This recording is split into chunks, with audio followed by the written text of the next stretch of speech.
Adeptes de la grande toile, bonjour! Aujourd'hui, on va parler d'un des rares exemples d'authentiques films cultes.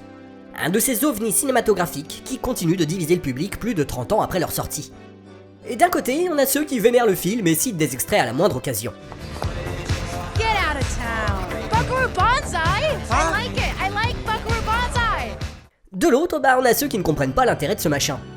Et je ne vous cache pas que l'équipe de Monsieur Bobine est elle-même divisée au sujet du film d'aujourd'hui. Un film qui porte pourtant un nom merveilleux et qui s'appelle Les Aventures de Buckaroo Banzai à travers la 8ème dimension. Alors attachez votre ceinture et activez votre turbopropulseur à oscillation, parce qu'aujourd'hui, on entre dans une autre dimension du cinéma. There they are. Dr. Banzai. Don't you see him? What do you mean? Who? Evil! Pure and simple from the 8th dimension! Venom!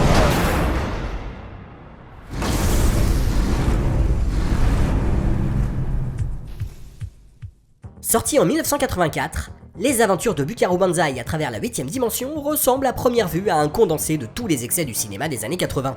Jugez plutôt. Le film commence lorsque Buckaroo Banzai, un brillant neurochirurgien fils d'une américaine et d'un japonais, quitte son bloc opératoire pour tenir le volant d'un prototype top secret de voiture à réaction.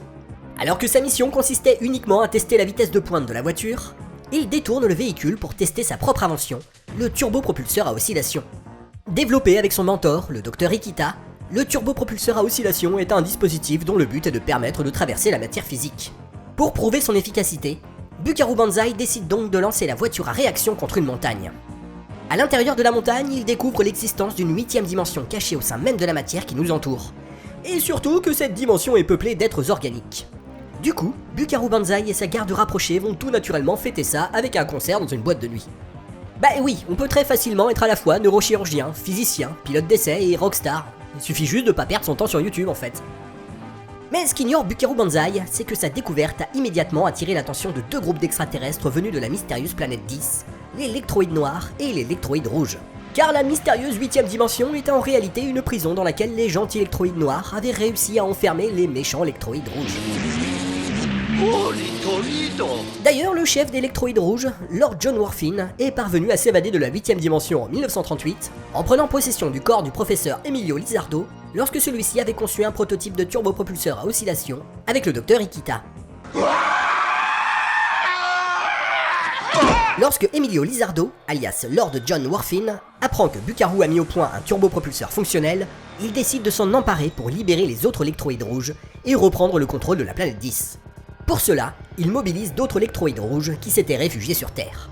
Ces derniers avaient bien sûr camouflé leur arrivée sur Terre en forçant Orson Welles à prétendre que son adaptation radiophonique de la Guerre des Mondes n'était qu'un canular.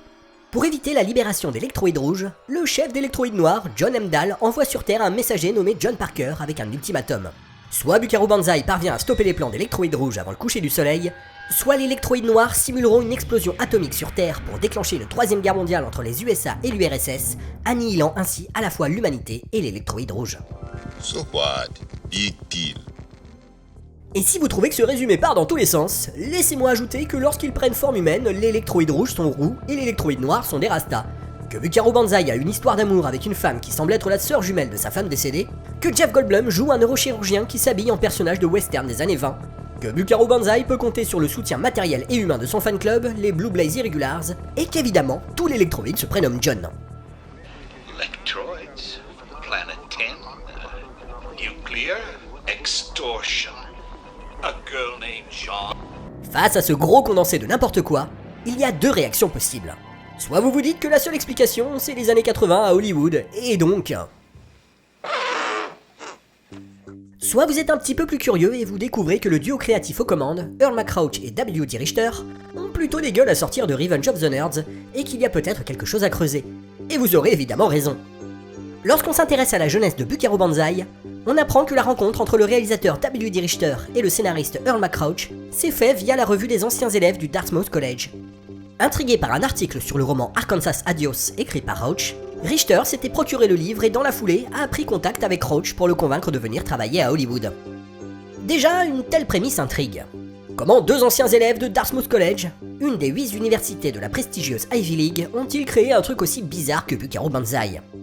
Et le mystère s'épaissit lorsqu'on apprend qu'il aura fallu pas moins de 10 ans pour développer le scénario et tourner le film. Earl McCrouch rejoint donc W.D. Richter à Hollywood en 1971, et tout au long des années 70, les deux auteurs essaieront de percer en tant que scénaristes. Richter y parviendra mieux que le très introverti Earl McCrouch, puisque Richter parvient à signer la comédie à succès Slither en 1973 et le remake de L'invasion des profanateurs de Sépulture en 1977, alors que le seul fait de gloire de Roach durant cette période est d'avoir travaillé sur le script de New York de Martin Scorsese avant de voir son travail largement réécrit par Julia Cameron et Mardik Martin. En parallèle de leurs carrières respectives, Richter et Rauch se voient régulièrement pour discuter de leurs idées et de leurs projets, et lors d'un dîner chez Richter en 1973, Earl McCrouch évoque vaguement une histoire qui mélangeait le western, le serial d'aventure et la science-fiction. Intrigué, Richter lui demande de développer, et au fur et à mesure que Rauch lui expose des détails plus ou moins improvisés, Richter réalise que son ami tient une véritable idée de film. Richter propose alors à Rauch d'utiliser la société de production qu'il a créée avec Nell Canton pour financer une première version du script à hauteur de $1500. Earl McCrouch commence donc à travailler sur une histoire intitulée The Strange Case of Mr. Cigar, a Buckaroo Bandy Mystery, une histoire qui ne finira jamais. En fait, tout au long des années 70, Earl McCrouch va produire une série de scripts inachevés mettant en scène plus ou moins les mêmes personnages. On compte ainsi Leapers from Saturn, a Buckaroo Banzai Adventure, a Buckaroo Banzai Thriller, Find the Jet Car, Set the President, ou encore Shields Against the Devil, a Buckaroo Banzai Thriller. Ce travail d'écriture et de réécriture permanent va laisser une marque importante sur le futur film, car au lieu de considérer les scripts inachevés comme nuls et non avenus, Earl McCrouch commence à envisager ces différentes histoires comme autant d'épisodes des aventures de Buckaroo Banzai. C'est pour cette raison que lorsque Richter et Rauch se décident enfin à démarcher les studios au début des années 80, ils préfèrent compiler des extraits tirés de 5 histoires différentes dans un livre qu'ils intitulent A Buckaroo Banzai Sampler. Suite au rejet de plusieurs studios, le livre atterrit en 1981 dans les mains de Sidney Beckerman, producteur à la MGM. Intéressé par le projet, celui-ci invite Richter et Canton à rencontrer le chef de la MGM, David Begelman, pour discuter d'un éventuel film Buckaroo Banzai. Le rendez-vous se passe au mieux, le projet est officiellement lancé et Earl McCrouch s'attelle donc à l'écriture d'un script de tournage. Mais l'année suivante, alors qu'il effectue les dernières corrections à son scénario, Begelman est renvoyé de la MGM. Le problème, c'est que la nouvelle direction n'est pas particulièrement enthousiaste à l'égard du projet Buckaroo Banzai. Elle accepte alors de revendre les droits du film à la société que Begelman et Beckerman ont fondée après leur départ de la MGM, Sherwood Productions. Buckaroo Banzai sera donc écrit par Earl McCrouch, réalisé par W.D. Richter, produit par Sherwood et financé et distribué par la 20th Century Fox. Full speed ahead! And Mayorman, you to fasten your seatbelts and extinguish all the smoking material. Avec le recul et lorsqu'on voit le résultat, on peut se demander comment un studio a pu accepter de s'engager dans un film aussi saugrenu et bizarroïde que Buckaroo Banzai. Mais cette décision s'explique si on se remet dans le contexte de l'époque. Nous sommes en 1983. Deux des plus gros succès du moment s'appellent La Guerre des Étoiles et Indiana Jones. Le premier est une adaptation à peine masquée de Flash Gordon, et le second s'inspire fortement des aventures d'Alan Quatermain. Dans les deux cas, on a affaire à des films fortement inspirés par la littérature pulp et les serials des années 30 et 40. Et avec son héros surdoué entouré d'une équipe hétéroclite, Buckaroo Banzai ressemble furieusement à un décalque du personnage de Doc Savage. Rien que le nom du personnage, qui rassemble deux expressions clichés des cultures américaines et japonaises, évoque immédiatement la culture pulp. On peut alors comprendre que la Fox tente sa chance en espérant produire un carton digne des productions de George Lucas. Sauf que ce n'est évidemment pas ce qui va se passer. La raison principale, c'est que Richter et Rauch ont une vision bien particulière de leur univers, et que celle-ci ne correspond pas du tout avec le premier degré et la narration limpide des films écrits par Lucas. David Begelman et Sidney Beckerman, qui supervisent donc la production, vont très vite s'en rendre compte, et les relations entre les auteurs et les producteurs vont rapidement s'envenimer. Le premier problème est le choix du chef opérateur. Richter et Rauch avaient choisi de travailler avec Jordan Cronenweth, mais après quelques jours de tournage, Begelman et Beckerman s'inquiètent de son rythme de travail trop lent, et surtout de son esthétique trop marquée. Il faut dire qu'à l'époque, Cronenweth vient tout juste de tourner Blade Runner, et le film de Ridley Scott est encore considéré par le public et la critique comme un relatif échec. Et de toute façon, la référence des producteurs reste Star Wars et sa photographie est relativement neutre et passe-partout. Les producteurs virent donc Cronenweth en cours de tournage pour le remplacer par Frederick G. Cronenkamp, directeur photo connu pour son travail sur Patton, Papillon et La Tour Infernale, film qui lui a valu un Oscar. Il suffit de comparer la scène de la boîte de nuit éclairée par Cronenweth et la scène dans la prison éclairée par Cronenkamp pour saisir à quel point le travail des deux artistes est différent. D'un côté, Cronenweth utilise des lumières artificielles et des contrastes de couleurs pour faire ressortir certains éléments à l'image. Cronenkamp, lui, préfère des éclairages plus diffus qui produisent une image beaucoup plus bidimensionnelle. Mais les différends entre les producteurs et les auteurs ne s'arrêtent pas là. En regardant les rushs quotidiens, les producteurs comprennent que contrairement à ce qu'ils espéraient, Richter et Rauch n'ont pas l'intention de mettre de côté les éléments les plus farfelus du scénario. Declaration of war. the short form. Pire encore, en plus du script de tournage, Richter possède un document de 300 pages rassemblant toutes les notes et les histoires inachevées écrites par Irma Crouch au cours des 10 années écoulées depuis les prémices du projet, et il ne se prive pas d'y piocher allègrement des idées selon son inspiration du moment. Pour couronner le tout, Richter met un point d'honneur à écouter les suggestions des acteurs et de l'équipe technique, quitte à rendre le film toujours plus bizarre. Dans un premier temps, les producteurs essaient de limiter la casse, mais le moins qu'on puisse dire, c'est qu'il manque sérieusement de fibre artistique et de diplomatie. Au lieu d'apporter des solutions constructives, ils bloquent sur des détails insignifiants. Par exemple, lorsque David Begelman découvre que Bucaro Banzai arbore des lunettes à monture rouge vif lors de la scène de la conférence de presse, il pique une crise et menace d'arrêter le tournage si cela doit se reproduire. Parce que pour lui, les vrais héros ne portent pas de lunettes à monture rouge. De leur côté, Richter et Rauch font de la résistance et continuent à mener le tournage comme bon leur semble. Face à l'entêtement des deux auteurs, Begelman et Beckerman finissent par jeter l'éponge et se désintéressent complètement du tournage. Lorsque W.D. Richter commence à se douter que les producteurs ne regardent même plus les rushs, il décide donc de tester sa théorie. Il va donc tourner la fameuse scène de la pastèque pour voir si elle provoque une quelconque réaction du côté de Begelman et Beckerman. Why is there a watermelon there? I'll tell you later. Ce n'est évidemment pas le cas, et Roach et Richter ont désormais les mains libres pour finir le film comme ils l'entendent. Mais une fois que le film est terminé, encore faut-il le sortir en salle et le vendre.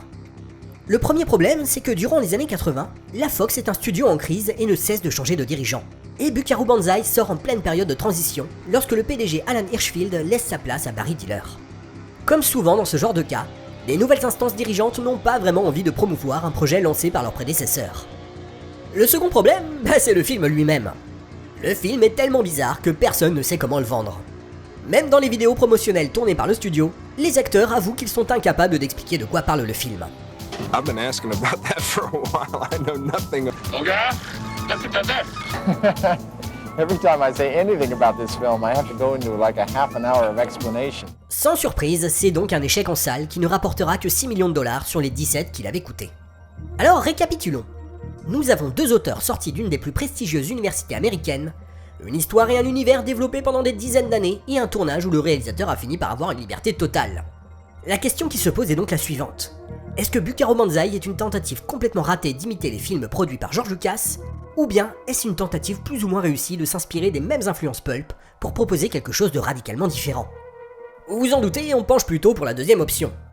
Une des raisons à cela, c'est la présence d'une référence qui tranche pas mal avec les autres inspirations de Buckaroo Banzai.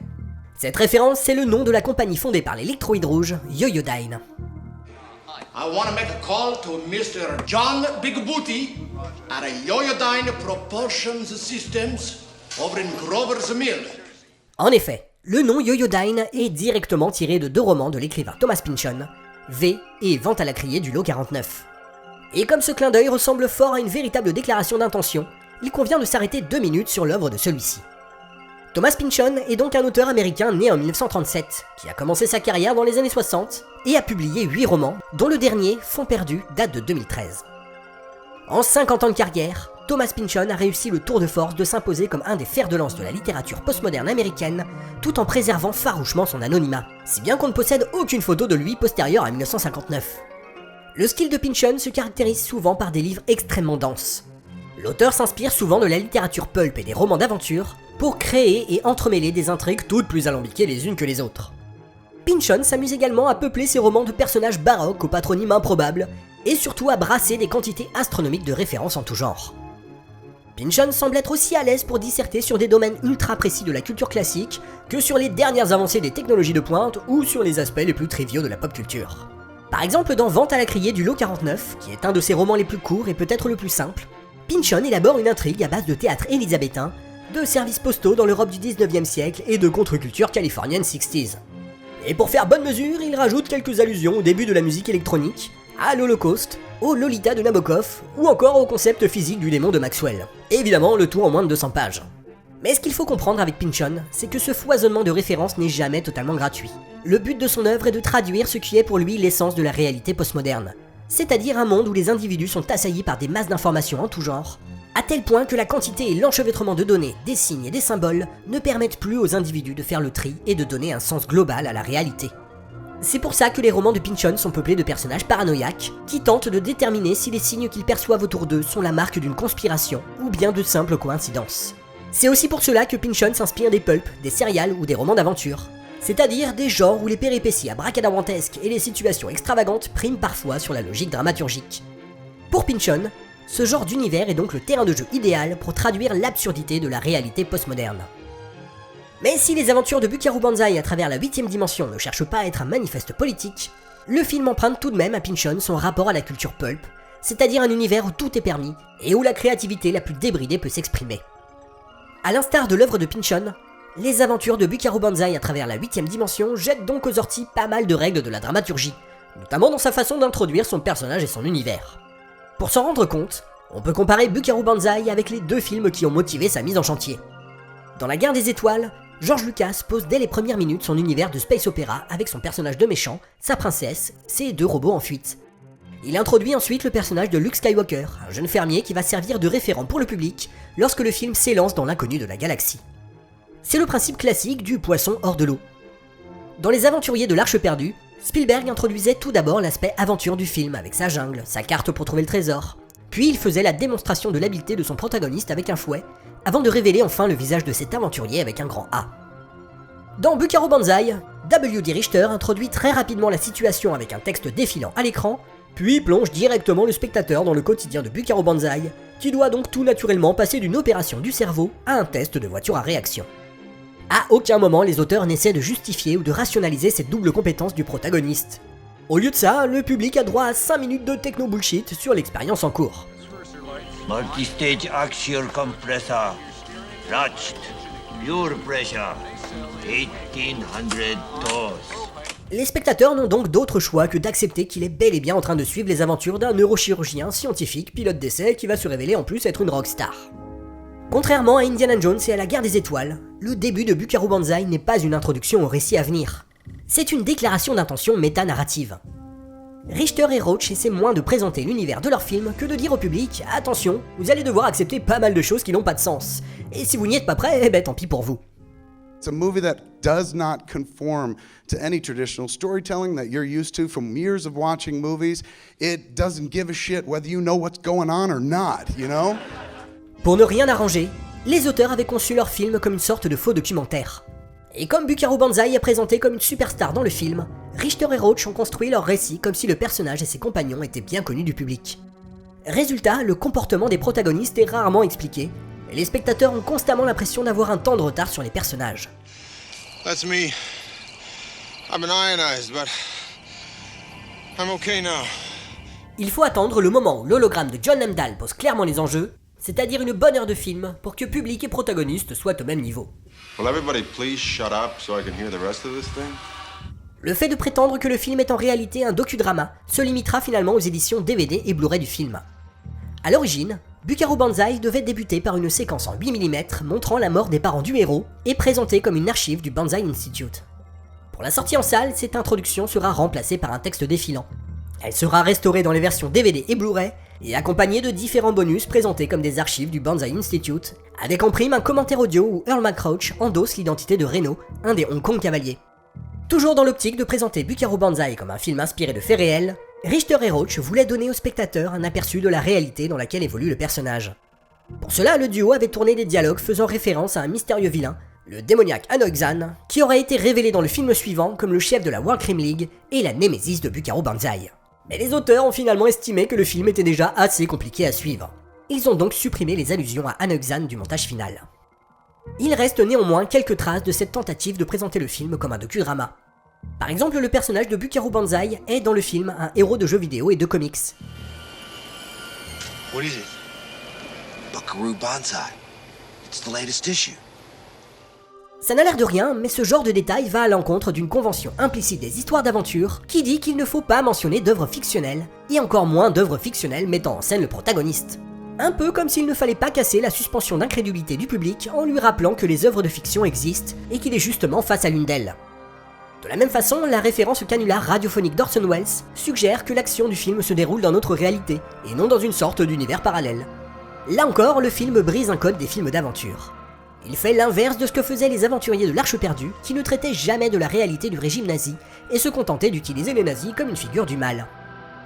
On peut comprendre que cette tendance à enfreindre les codes du genre ait contribué à déstabiliser le public. Mais à mon avis, ce qui divise vraiment les spectateurs, c'est que le film met en scène des péripéties absurdes avec un sérieux et un premier degré absolu.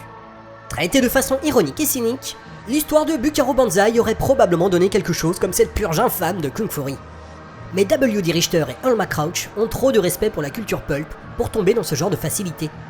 Pour eux, les comics et les pulps sont avant tout d'immenses terrains de jeu où les artistes ont toutes les libertés pour expérimenter. Et ils traitent donc ces univers avec le respect et le sérieux qui leur est dû. C'est pour ça qu'il ne faut pas voir les aventures de Buckaroo Banzai à travers la 8ème dimension comme un représentant des excès des 80s. Fondamentalement, c'est une œuvre issue de la contre-culture des années 60 et 70. Si Thomas Pynchon est une référence explicite, on peut aussi rapprocher Buckaroo Banzai du pop art de Roy Lichtenstein ou de Mel Ramos, ou encore des comics issus de la contre-culture américaine comme Wonder Warthog de Gilbert Shelton, ou encore Ward the Duck de Steve Gerber et Val Meyerink. En plus, la novélisation du script, assurée par Earl McCrouch lui-même, révèle également que les électroïdes noirs que Buckaroo rencontre font partie de la Nova Police, en référence au livre Nova Express de William Burroughs. Malheureusement pour Roach et Richter, cet état d'esprit n'était plus vraiment en vogue au milieu des années 80. Le public demandait alors à un divertissement de lui permettre de se plonger dans une œuvre de fiction et d'oublier le réel pendant quelques heures. Alors forcément, un film à l'histoire alambiquée où il faut attendre 1 heure avant que les enjeux soient clairement exposés et qui propose un entre-deux bizarre entre absurde et premier degré, bah ça pouvait pas coller. What are they? Lockjaws from Planet 10 by way of the 8th dimension. Bon, pour être tout à fait honnête, je dois ajouter que ce n'est pas la seule raison de l'échec de Buckaroo Banzai. Le film souffre aussi de problèmes de mise en scène et de montage. W.D. Richter n'est pas un réalisateur de la trempe de Steven Spielberg, et au niveau du montage, on est très loin du niveau de Marcia Lucas sur le premier Star Wars. Du coup, le rythme du film n'est pas vraiment trépidant, et les quelques scènes d'action manquent clairement de dynamisme. Par exemple, l'infiltration dans l'usine Yoyodyne aurait dû être un moment de tension en prélude du climax. Au final, c'est plutôt un ventre mou du film, et les spectateurs qui s'attendaient enfin à voir de l'action ont dû sacrément être déçus. Cela dit, ces problèmes ont probablement contribué à faire de Buckaroo Banzai le film culte qu'il est aujourd'hui. La réalisation et le montage manquant de relief, l'attention du spectateur se reporte naturellement vers les détails visuels et les dialogues qui révèlent les intentions et la démarche des auteurs. Il faut dire aussi que les performances des différents acteurs sont particulièrement mémorables. Qu'il s'agisse de l'interprétation de Peter Weller, Jeff Goldblum ou Clancy Brown, qui jouent avec un sérieux à toute épreuve, ou à l'inverse de Christopher Lloyd et John Lithgow, qui surjouent chaque scène comme si leur vie en dépendait. Shut up, John Big Booty, you coward! You're the weakest individual I ever know! Au final, les seuls spectateurs qui ont apprécié le film étaient une poignée de freaks et de nerds qui ont reconnu un Richter et Rauch, des nerds possédés par le même amour et la même obsession de la pop culture. Et ce sont ces fans qui vont alors contribuer à parsemer cette même pop culture de références et d'emprunts à Buckaroo Banzai. À peine 1 an après l'échec du film de Richter et Rauch, Buckaroo Banzai en inspire déjà un autre avec qui il partage son producteur Neil Cannon, son production manager Dennis Jones et l'acteur Christopher Lloyd. Ce film s'appelle Retour vers le futur et on y retrouve certains designs, certains costumes et certaines répliques directement apportées de Buckaroo Banzai. Understand, monkey boy? And tell me, future boy. Dans le même ordre d'idées, on retrouve l'esprit de Buckaroo Banzai dans un film sorti en 1986 et dont nous avions déjà parlé, à savoir Jack Burton dans Les Griffes du Mandarin. Et ce n'est pas une surprise puisque le script du film de Carpenter a été presque entièrement réécrit par W.D. Richter lui-même. En plus de ces films qui ont un lien direct avec Buckaroo Banzai, on trouve également ça et là des clins d'œil plus ou moins discrets dans des œuvres comme Fight Club, Mad Max au-delà du dôme du tonnerre, Remember, no matter where you go, there you are. Ready Player One, Buckaroo Banzai. Yeah. Scooby-Doo, Would you look at this place? It's amazing. ou encore Star Trek, dont les sagas The Next Generation et Deep Space Nine accumulent les références à Buckaroo Banzai. Et même si ce n'est jamais explicité, j'ai du mal à ne pas croire que Buckaroo Banzai n'a pas inspiré un autre personnage à l'allure dégingandée et aux aptitudes surhumaines. Surtout lorsqu'on retrouve le fameux mantra de Buckaroo Banzai plus tard dans la série. Plus étonnant, Buckaroo Banzai est une influence assumée et avouée de Wes Anderson pour la vie aquatique, où la fameuse Team Zissou est une inspiration des Hong Kong Cavaliers et de la Team Banzai, et où le générique final est un remake de celui de Buckaroo Banzai. Pour la petite histoire, bien qu'il soit inattendu, l'hommage à Buckaroo Banzai est particulièrement approprié, puisque le film de Wes Anderson est un faux docudrama consacré à un simili Jacques Cousteau, et que Peter Weller a expliqué qu'il s'était inspiré de la personnalité de Cousteau pour jouer Buckaroo Banzai. Et parce que les bonnes idées ne se perdent jamais, Il existe un autre film où des terriens doivent retrouver un objet convoité par une race d'extraterrestres, sous peine de voir la Terre détruite par une autre race alien depuis un vaisseau en orbite. Kate, give the kid a weapon. Et oui, c'est littéralement le synopsis de Men in Black, qui emprunte également à Buckaroo Banzai le fait d'expliquer les événements réels par des causes extraterrestres. Et enfin, parce que Thomas Pynchon est quelqu'un de poli, il ne manquera pas de faire en retour un clin d'œil à Buckaroo Banzai dans son roman Vineland, au travers du nom de groupe Eddie Enrico and his Hong Kong Hot Shots. Clin d'œil qui sera d'ailleurs repris et transformé en Eddie Enrico and his Hawaiian Hot Shots par Alan Moore, dans cette quasi-encyclopédie de la pop culture qu'est la Ligue des Gentlemen Extraordinaires. Et puis tant qu'à faire, Alan Moore a même enregistré 2 chansons de ce faux groupe. Du coup, on peut presque considérer ça comme des chansons de Buckaroo Banzai lui-même. Mais alors me direz-vous, si Buckaroo Banzai est devenu une œuvre tellement culte, peut-on espérer un jour voir ce fameux Buckaroo Banzai versus The World Crime League, ou un remake ou une série? Eh bien la réponse, c'est probablement pas de sitôt. Même si W.D. Richter et Earl McCrouch seraient partants pour produire à nouveau quelque chose autour de Buckaroo Banzai, le principal obstacle à cela est, comme souvent à Hollywood, une question de droit. Au début de l'épisode, je vous expliquais que le projet Buckaroo Banzai avait été en premier lieu lancé par David Begelman, à l'époque où il était président de la MGM, et avant qu'il ne se fasse virer et qu'il ne développe le projet via sa société Sherwood Productions.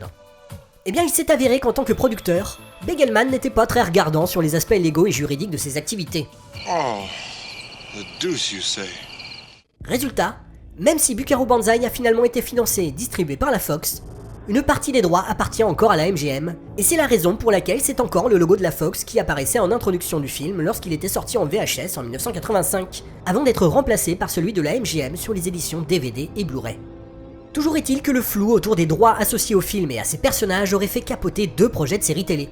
D'abord le projet Buckaroo Banzai Ancient Secrets and New Mysteries développé par Fox Network en 1998, puis en 2016, un projet de série développé par Kevin Smith, produit par la MGM et Amazon Studios. Malheureusement, Smith a décidé d'abandonner le projet pour protester contre la décision de la MGM de poursuivre en justice W.D. Richter et Earl McCrouch eux-mêmes, encore une fois pour des questions de droit. Et depuis, rien. Tant que l'imbroglio juridique autour des droits ne sera pas réglé, il est peu probable qu'on voit de nouvelles aventures de Buckaroo Banzai sur petit ou grand écran. Il faut donc se satisfaire des quelques comics écrits par Earl McCrouch chez un petit éditeur du nom de Moonstone, et qui, pour être honnête, ne sont vraiment pas terribles. On verra bien si la situation se débloque un jour, mais en attendant, n'oubliez pas... No matter where you go, there you are. Voilà, j'espère que cette vidéo vous a plu. Si c'est le cas, n'hésitez pas à la partager ou à vous abonner à notre chaîne, et à nous suivre sur Facebook, Twitter, etc. Et si vous vous sentez l'âme d'un mécène, vous pouvez même nous soutenir sur Tipeee. A bientôt!